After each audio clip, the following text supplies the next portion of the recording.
Welcome to red TV. నేను మీ తేజ. ప్రస్తుతం మనతో పాటు సీనియర్ జర్నలిస్ట్ దాము బాలాజీ గారు. నమస్తే సార్. నమస్తే. సో అమెరికాకి, ఇజ్రాయెల్కి, అలాగే ఇరాన్కి దాదాపు 12 రోజుల నుంచి కూడా యుద్ధ వాతావరణం మనం చూస్తూ ఉన్నాం. అయితే రీసెంట్గా అమెరికా ఇరాన్ పైన కొన్ని అణుస్థావరాలపైన దాడి చేసింది. దాని తర్వాత మేమే గెలిచామంటూ కూడా అమెరికా ప్రకటించుకో, ముఖ్యంగా డొనాల్డ్ ట్రంపే ప్రకటించారు. అయితే ఇజ్రాయెల్ కూడా ప్రకటించారు మేము గెలిచాం ఇరాన్ పైన అని. అండ్ ఈ రెండు దేశాలపైన యుద్ధం చేసి మేమే గెలిచామంటూ కూడా ఇరాన్ కూడా చెప్తుంది. అలాగే మా అణు కేంద్రాలు కూడా సేఫ్ అంటూ కూడా చెప్తుంది. అసలు ఏంటి ఈ సక్సెస్ గురించి, వాళ్ళు మాట్లాడుతున్న విషయాల గురించి పూర్తి ఇన్ఫర్మేషన్ ఏంటి? పాకిస్తాన్కి ఇండియా జరిగినప్పుడు కూడా ఇండియా మేమే గెలిచామని చెప్పుకుంది, పాకిస్తాన్ కూడా మేమే గెలిచామని చెప్పుకుంది. జనరల్గా యుద్ధాలు జరిగినప్పుడు రెండు దేశాల మధ్య జరిగితే రెండు దేశాలు కూడా మేమే గెలిచామని చెప్పుకుంటారు మామూలుగా. అయితే ఇక్కడ అనూహ్యంగా 3 దేశాలు పాల్గొన్నాయి. అందుకని ఇప్పుడు ఏం జరిగిందని ప్రచారం జరిగింది. ఈ 2 ఇంపార్టెంట్ విషయాలు అన్నమాట. అంటే రియల్గా ఏం జరిగింది అనేది తెలుసుకోవాలి, ఏం జరిగిందని ప్రచారం జరుగుతూ ఉంది అనేది తెలుసుకోవాలి. ఈ 2 ప్రధానం. అయితే ముందుగా మనం గెలుపు అనేది చెప్పలేం. అబ్సల్యూట్ గెలుపు అనేది ఎవరికి ఉండదు. ఇప్పుడు బలమైన అమెరికా వియత్నాం అనే ఒక బలహీన దేశంతో ఓడిందా గెలిచిందంటే ఫైనల్గా ఓడినట్టు. అట్లాగే ఆఫ్ఘనిస్తాన్ ఫైనల్గా ఓడినట్టే. అంతకుముందు ఇరాక్, లిబియా, ఇలాగా మనం అనేక ఎగ్జాంపుల్స్ చెప్పుకోవచ్చు. కాబట్టి యుద్ధంలో ఫైనల్గా అందరికీ నష్టం తప్ప గెలుపు అనేది ఏమి ఉండదు. గెలిచినోడు కూడా వాడికి భయంకరంగా నష్టాలు జరుగుతాయి. సో ఇప్పుడు మామూలుగా అయితే ఆబ్జెక్టివ్స్ ఏంటి, ఆబ్జెక్టివ్స్ నెరవేరాయా లేదా, ఇది క్రైటీరియా. సో ఇప్పుడు అసలు యుద్ధాన్ని స్టార్ట్ చేసింది ఎవరు? Israel first. అవును, ఇజ్రాయిల్, అమెరికా ఇరాన్ మీద దాడి చేశాయి ఓవరాల్గా.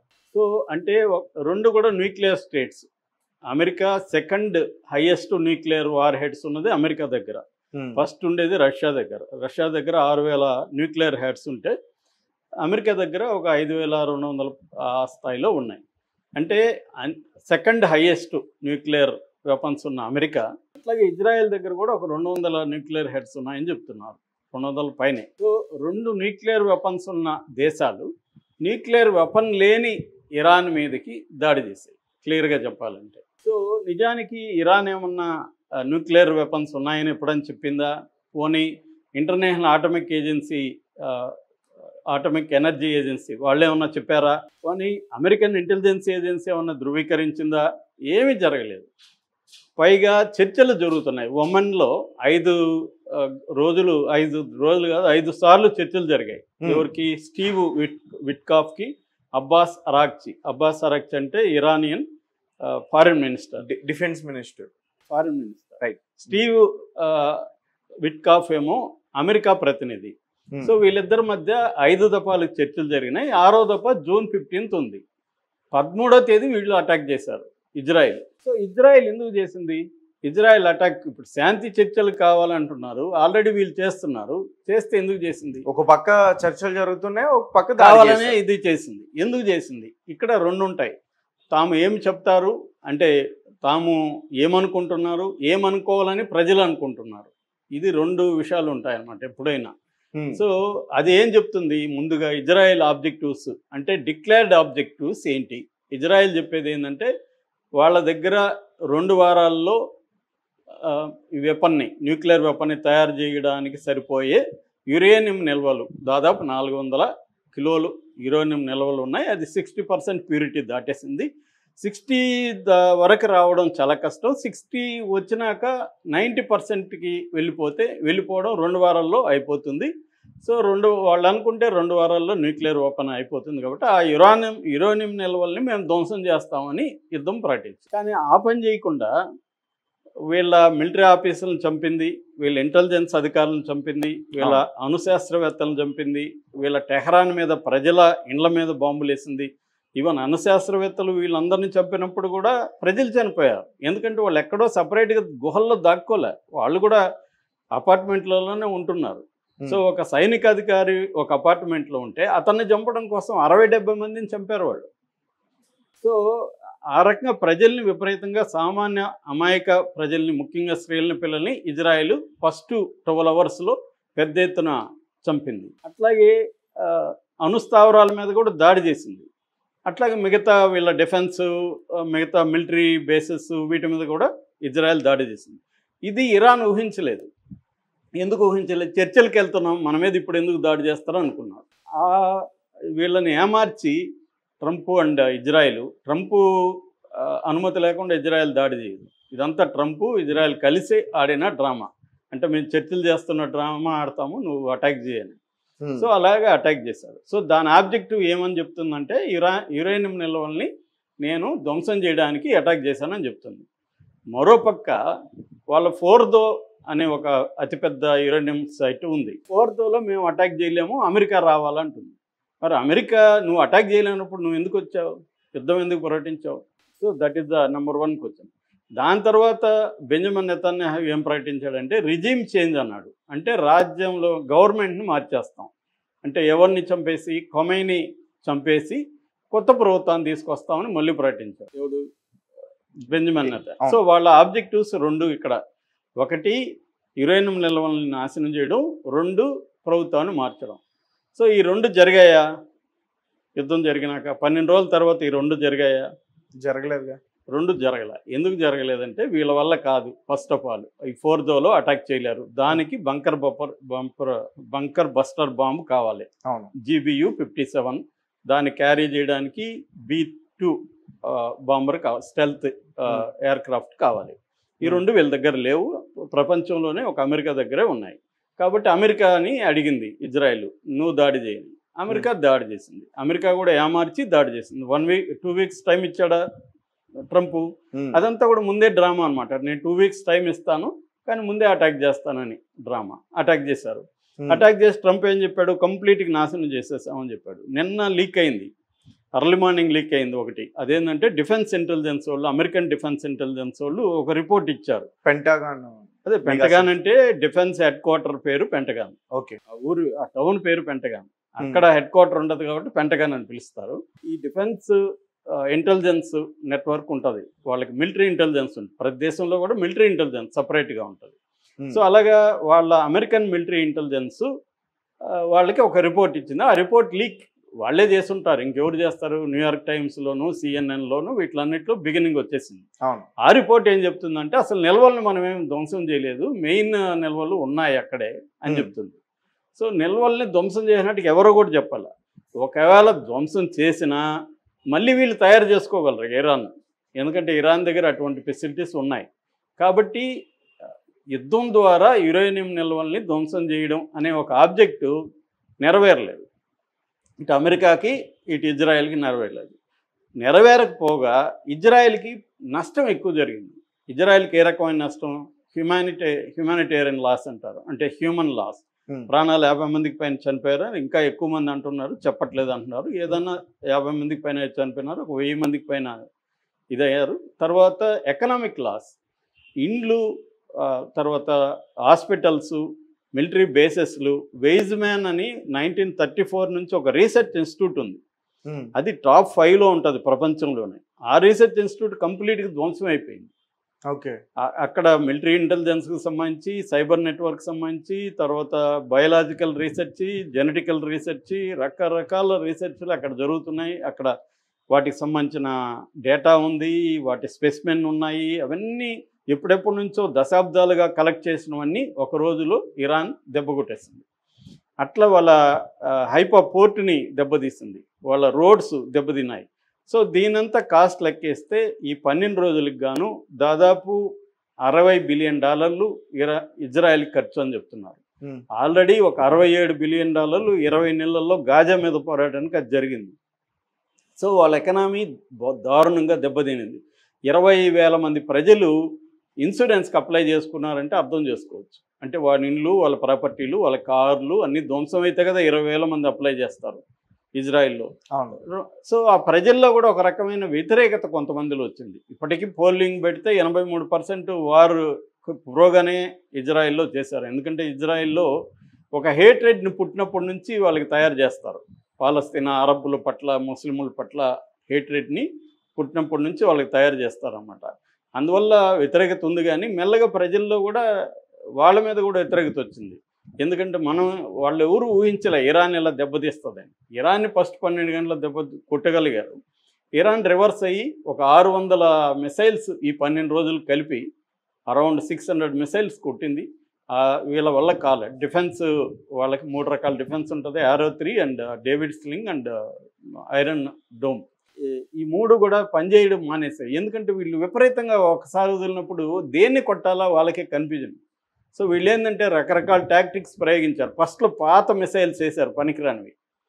వాళ్ళు దానైనా కొట్టాల్సిందే కదా, వాళ్ళు కొట్టారు. దానివల్ల అయిపోయింది వాళ్ళ దగ్గర. మహా అంటే ఇంకొక 10 రోజుల కంటే ఎక్కువ రాదు వాళ్ళ దగ్గర.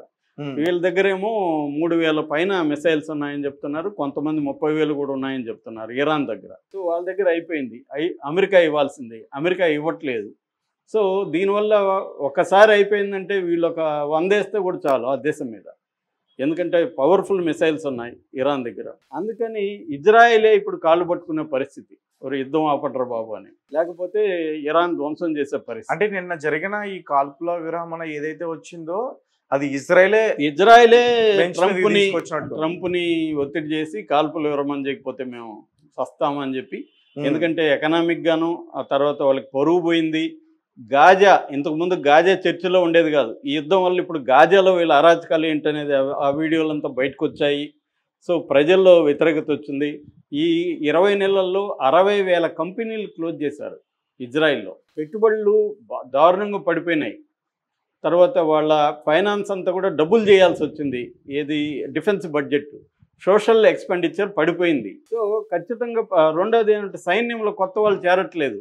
అందుకని బలవంతంగా సైన్యంలో 1 lakh చేరమని చెప్తుంది. వీళ్ళు ఉద్యోగాలు వదిలి చేరాల. దానివల్ల ప్రొడక్టివిటీ పడిపోతుంది. అంటే లాంగ్ టర్మ్ ఎఫెక్ట్ ఇజ్రాయెల్ మీద చాలా పెద్దగా పడుతుందన్నమాట.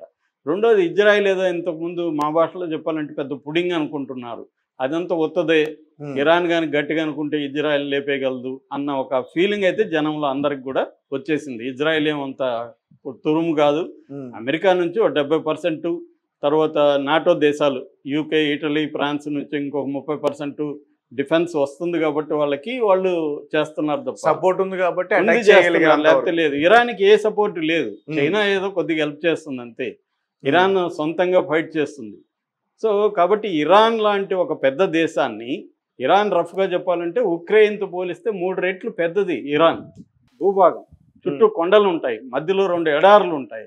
ఇరాన్ని జయించడం అంత ఈజీ కాదు. వాళ్ళు లాంగ్ టర్మ్ వారు చేయగలరు.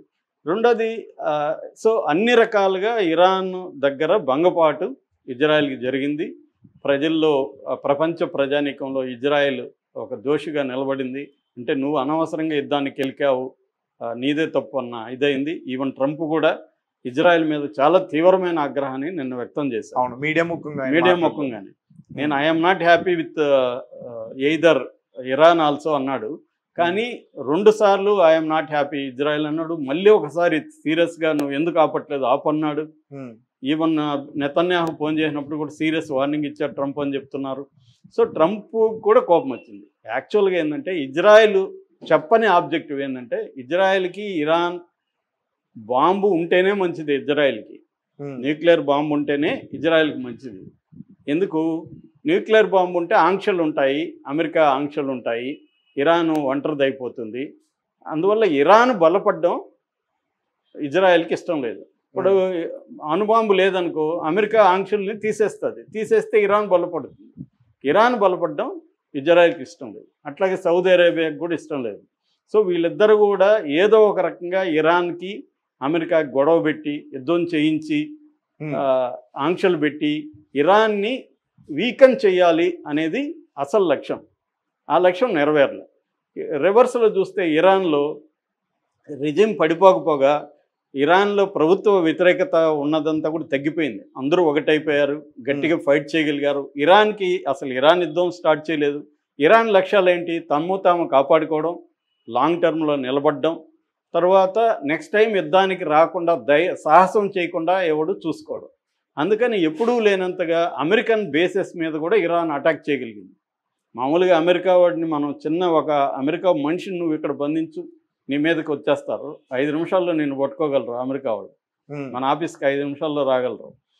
అలాంటిది ఇరాన్ వాళ్ళ బేసెస్ మీద అటాక్ చేసిన చెప్పే చేసి ఉండొచ్చు. చెప్పే చేసినా కూడా వాళ్ళు మూసుకొని యుద్ధ విరమణ ప్రకటించారు ట్రంప్. అంటే ట్రంప్కి కూడా అర్థమైంది ఈ దేశంతో మనం ఇప్పుడు కెలక్కోలేము అని. ఎందుకంటే ఇది అంత ఈజీగా ఓడించేయలేని పరిస్థితి అయితే ఉంది.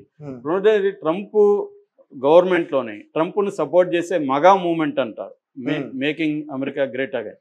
అందులోనే చాలా తీవ్ర వ్యతిరేకత ఉంది. ఎందుకంటే మనది కాదు యుద్ధం, మనకు అనవసరం యుద్ధం, ఇది ఇజ్రాయెల్కి కావాలి, మనకెందుకు కావాలి, మనం ఎందుకు దాంట్లో ఇరుక్కొని మన మిలియన్లు బిలియన్లు డబ్బులు ఖర్చు పెట్టి మన సైనికులను కోల్పోయి ఆయిల్ రేట్లు పెరిగిపోయి ప్రపంచవ్యాప్తంగా ఎకనామిక్ క్రైసిస్ వచ్చి మనకు అవసరమా ఇదని ట్రంప్ మీద ప్రెజర్ పెరిగింది. అందుకని ట్రంప్కి కూడా అర్థమైంది అనవసరంగా ఇజ్రాయెల్ నన్ను ఇరికిచ్చి లాగింది అనే విషయాన్ని ట్రంప్కి అర్థమైంది. ఇక్కడేమంటే ఇది మనకి వీడియో సరిపోదు చాలా విషయాలు చెప్పాలంటే. ట్రంప్ అల్లుడికి ఇజ్రాయెల్కి చాలా సంబంధాలు ఉన్నాయి. అమెరికాలో కూడా ఐపాక్ అంటారు. ఐపాక్ అంటే American Israel public accounts committee. ఇది 70,000 మందికి పైగా అక్కడ జ్యూస్ ఉంటారనమాట. ఇందులో టాప్ 100 బిలియనర్స్ ఉంటే దాదాపు టాప్ 10 బిలియనర్స్లో వీళ్ళే ప్రధానంగా ఉంటారు అక్కడ. ఎవరు? ఈ జ్యూస్. ఈ లాబీ చాలా స్ట్రాంగ్ లాబీ అనమాట. సెకండ్ స్ట్రాంగెస్ట్ లాబీ అంటారు. ఫస్ట్ లాబీ ఏమో పెన్షనర్స్ లాబీ. పెన్షనర్స్ అంటే రిటైర్డ్ అయిపోయిన పాపులేషన్, వాళ్ళు ఫస్ట్ లాబీ. సెకండ్ వచ్చి ఈ లాబీ అనమాట, ఐపాక్ లాబీ. మూడోది ఏంటంటే యునైటెడ్ క్రిస్టియన్స్ ఫర్ ఇజ్రాయెల్ అని ఇంకొక లాబీ ఉంది. వాళ్ళు ఒక 1 lakh ఉంటారు.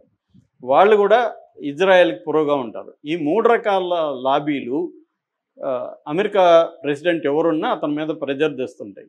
దాంతోపాటు సౌదీ గ్రూప్ అంటారు. సౌదీ లాబీ ఒకటి ఉంటుంది అమెరికాలో. ప్రతి ఎలక్షన్లో సౌదీ అరేబియా అక్కడ విపరీతంగా డాలర్లు కుమ్మరించి తమకు అనుకూలమైన ప్రభుత్వాన్ని తెచ్చుకోవడానికి ట్రై చేస్తుంది. అట్లాగే మిలిటరీ డిఫెన్స్, నిన్న నేను సపరేట్ వీడియో చేశాను. టాప్ 100 మిలిటరీ కంపెనీలు మొత్తం వాళ్ళ యాన్యువల్ బడ్జెట్ ఎంత తెలుసా? 50 లక్షల కోట్లు మన రూపాయల్లో చెప్పాలంటే. అంటే మన భారతదేశం యాన్యువల్ బడ్జెట్ అంతా ఈక్వల్ అనమాట. సో ఆ 50 లక్షల కోట్ల డిఫెన్స్ బడ్జెట్ ఎక్కడి నుంచి పెడతారు? వాళ్ళు యుద్ధాలు జరగాలి కదా. యుద్ధాలు జరగకపోతే వాళ్ళకి వ్యాపారమే లేదు. అందువల్ల కూడా యుద్ధాలు వస్తుంటాయి మనకి. మాటి మాటికి ఎందుకు యుద్ధాలు వస్తుంటాయి అంటే వాళ్ళు ఆయుధాలు అమ్ముకోవాలి. ఇప్పుడు ఇరువైపుల ఆయుధాలు ఖాళీ అయినాయి. మళ్ళీ ఇజ్రాయెల్కి ఉంటుందిగా వాళ్ళ దగ్గర. ఇజ్రాయెల్ 70% అమెరికా దగ్గర కొనాలి, ఇంకో 30% యూరోప్ దగ్గర కొనాలి. సో ఈ యుద్ధాలు చూసి ఇప్పుడు ఇరాన్ కూడా కొనాలనుకుంటుంది. మళ్ళీ స్మగుల్ అయ్యి అక్కడికి కూడా వస్తుంటాయి. మామూలుగా నేను ఇక్కడ మావోయిస్టులో చూసా కదా, మావోయిస్టు వెపన్స్ పోలీసుల దగ్గర దొరుకుతాయి. మళ్ళీ పోలీసులు బ్లాక్లో అమ్ముతారు మళ్ళీ మావోయిస్టులకి. పోలీసులు దొరికిందంత పెట్టరు కోర్టుకి. ఒక 50 తుపాకులు దొరికాయనుకో, ఒక 10 పెడతారు కోర్టుకి, 40 మళ్ళీ మావోయిస్టులకి అమ్ముతారు. ఇది బ్లాక్ మార్కెట్ వ్యవహారాలు అన్నమాట. సో అలాగా ఇది ఓవరాల్గా ఇరాన్కి గట్టిగా నిలబడింది. ఆ చుట్టూ ఉన్న అరబ్ కంట్రీలో హీరోగా నిలిచింది. ఇరాన్ని ఏమీ చేయలేకపోయారన్న ఫీలింగ్ వచ్చింది. సార్, ఇరాన్ కూడా అమెరికాకి సంబంధించిన ఎయిర్ బేస్ పైన దాడి చేసింది. ఖతార్ చేసినా కూడా అదే చెప్తున్నాను నేను, ఛాలెంజ్ చేసింది అమెరికాని. అమెరికా కానీ మళ్ళీ కానీ వారు ప్రకటించుంటే ఇంకా నిజంగానే అటాక్ చేసి ఉండేది. ఇదంతా ఉత్తిత్ అటాక్ ఇప్పుడు. ఎందుకంటే అమెరికాకు ముందే చెప్పింది నేను అటాక్ చేస్తున్నాను. ఈవెన్ అమెరికా కూడా ఇప్పుడు ఏం చెప్తున్నారంటే